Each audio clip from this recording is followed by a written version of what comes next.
is happiness. Malipayon. Gitudloan ta ni Jesus atong ebanghelyo karon unsaon nga makabot kanang kalipay nga maghatag og katagbawan sa tao. Kanang kalipay nga dili temporary.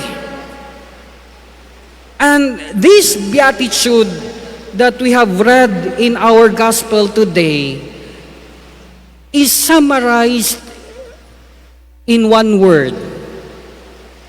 That is meekness. Humility. Meekness and humility. Kining atong ebanghelyo karon, kining beatitude, ang matag usa nining beatitude has an element of humility, meekness.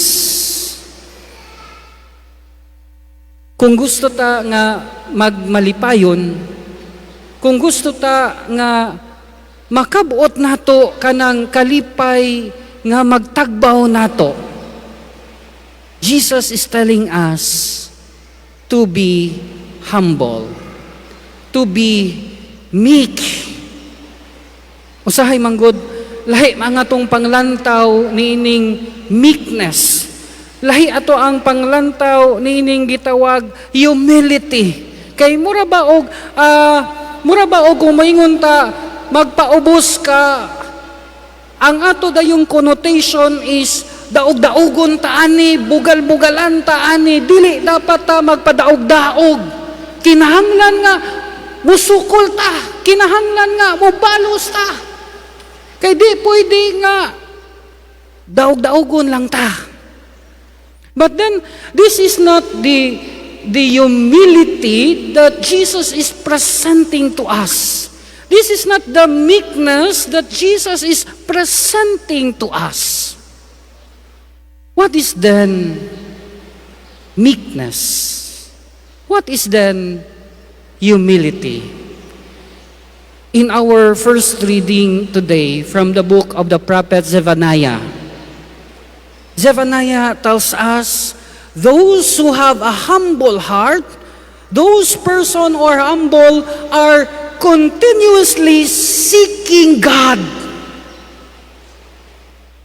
Tinuod, dili ta dayon mo balos, tinuod, dili dayon ta nga musukol, kay nga numan, we want to seek God first. Gusto na to, pangitaon sa ang kabubuton sa Ginoo. Gusto nato, pangitaon sa nato, what is the gospel values nga atong ipakita? And I would say, that is humility. Di tayon ta mo balos. Dili ta magpasakit.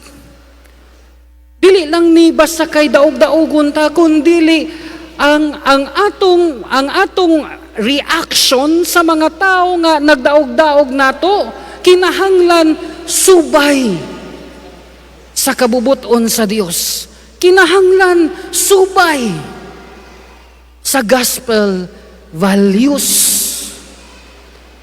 Kay kung dili gani subay sa gospel values, kung dili gani subay sa kabubuton sa Dios, daghan tagmahayan. Kung wala ning humility, kay ang atong panglantaw mobalos dayon. Kung wala ning pagpaubos, kay ang atong panglantaw kinahanglan di ta magpadaog-daog, kinahanglan baslan pod nato kanang labaw pa kasakit sa iyang gibuhat nato.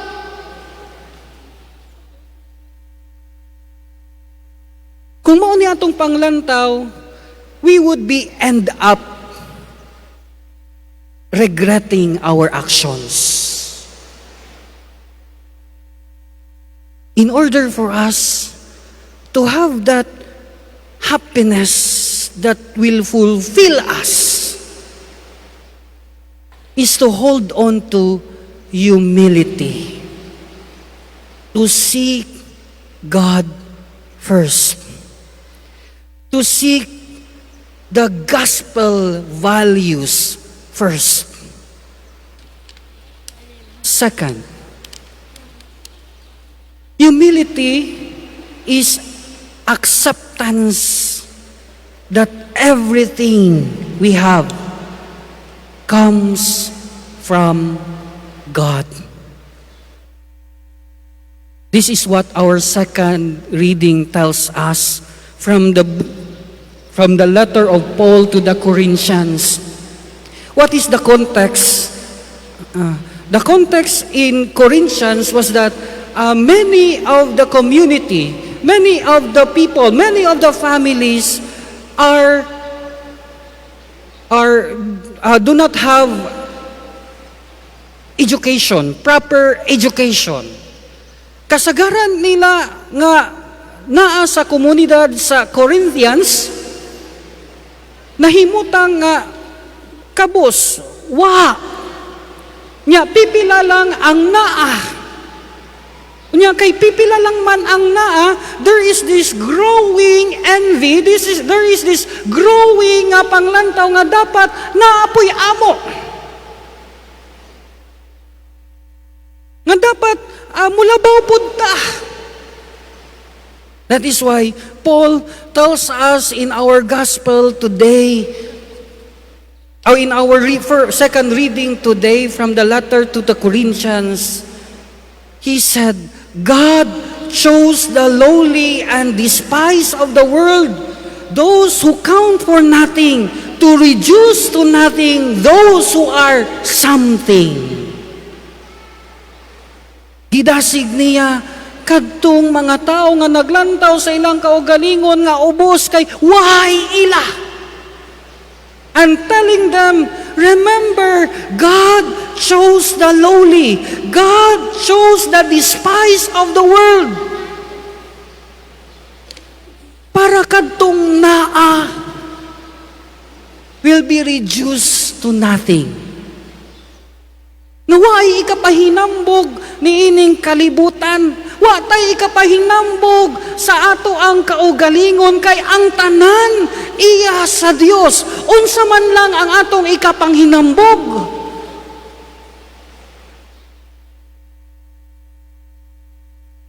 Ang buhat ragayod sa Ginoo sa atong kinabuhi.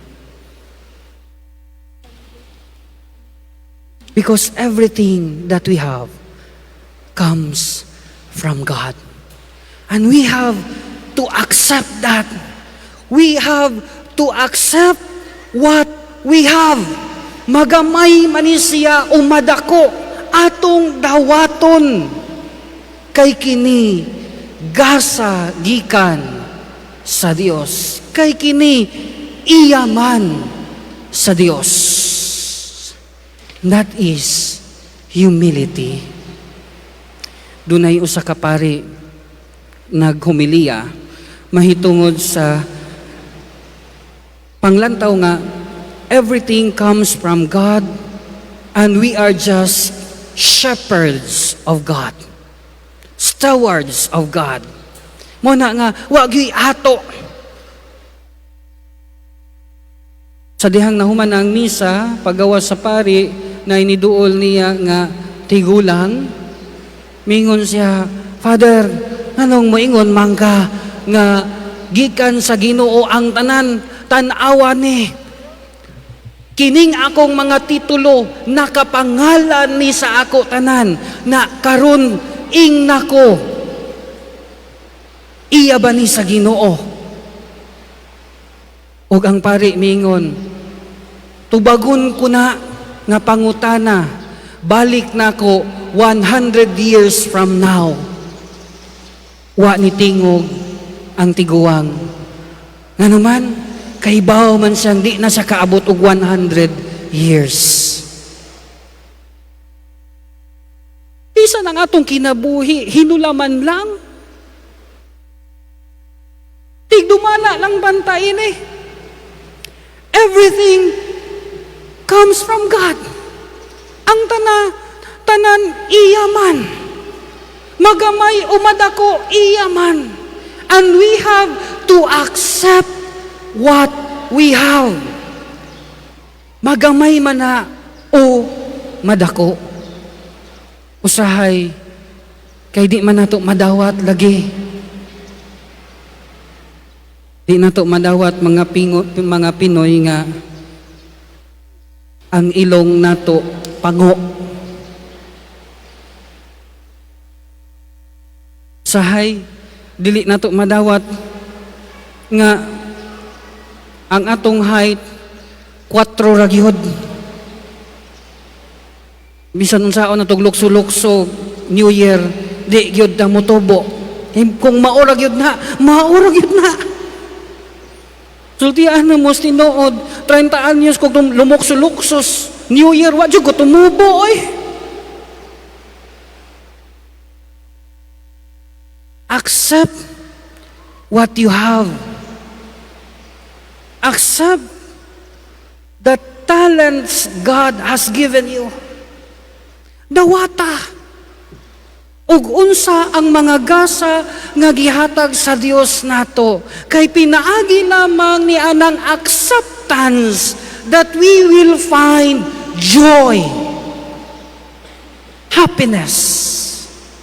Ang di ta kadawat, magpunay ra gyud tag tan-aw sa uban. Kung di ta kadawat, magpunay ra gyud tag likramo. Kung di ta kadawat, magpunay lang yun ta og kasina. Labi na sa atong kapanahunan karon, diin ang kalibutan, naghatag ka na to og daghan kayong mga standards. Dapat ingon ani ka, dapat ingon ana ka, dapat ingon ato ka. Dapat ingon ani, dapat. Kung kanunay natong sundon ang atong mga standards, di gyud ta magbalipayon.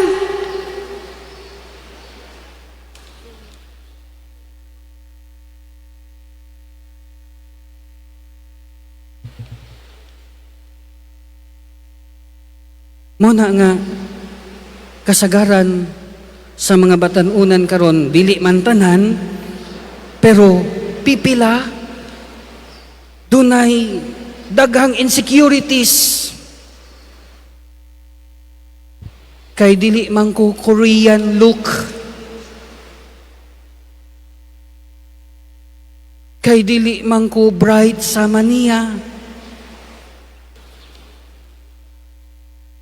Kay dili man ko slim sa maniya.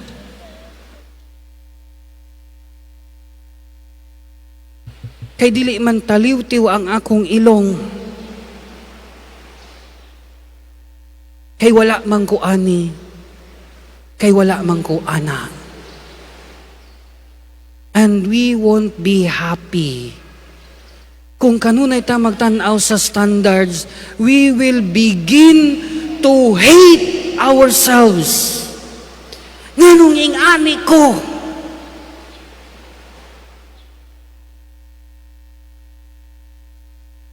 And today, my dear brothers and sisters, Jesus is teaching us the key to being blessed. And that is meekness of heart. A humble heart.